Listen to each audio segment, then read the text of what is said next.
बिस्मिल्लाहिर्रहमानिर्रहीम। अस्सलाम वालेकुम।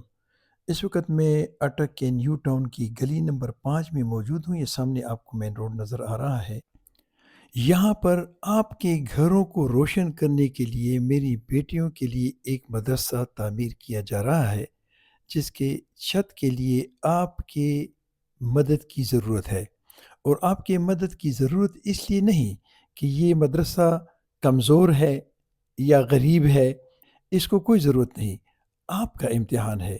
रब्बुल आलमीन का नाम वैसे भी अज़ीम है, उसको दीन को किसी की कोई ज़रूरत नहीं, सिर्फ़ आपके इम्तिहान मकसूद है कि आप इसमें कितनी मदद फ़रमाते हैं ताकि आपके घरों को रोशन किया जाए।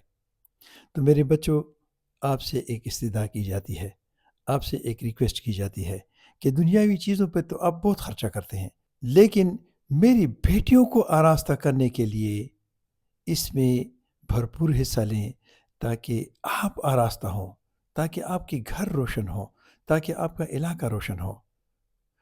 इसमें हमें सिर्फ़ पैसों की नहीं, अगर आप रेत कर सकते हैं, क्रश कर सकते हैं, सरिया कर सकते हैं, सीमेंट कर सकते हैं, या कंस्ट्रक्शन से रिलेटेड किसी भी चीज़ में आप मदद फ़रमा सकते हैं, तो अल्लाह ताला आपको इसका अज्र अज़ीम अता फ़रमाएगा। साथ ही ये मस्जिद है, इसकी छत डालने में थोड़ा-सा मसला हुआ है, जिसकी वजह से इसके ऊपर पानी खड़ा हो जाता है, उसकी छत डैमेज हो रही है। तो इसके भी हम चाहते हैं कि इसको थोड़ा-सा बेहतर करें, ताकि ये छत जो है, ये महफूज़ हो सके, क्योंकि ये रब्बुल आलमीन का घर है। आइए हम एक हों और रब्बुल आलमीन के इस घर के लिए अपनी कुर्बानी फ़रमाएँ। अस्सलामु अलैकुम व रहमतुल्लाहि व बरकातुहू।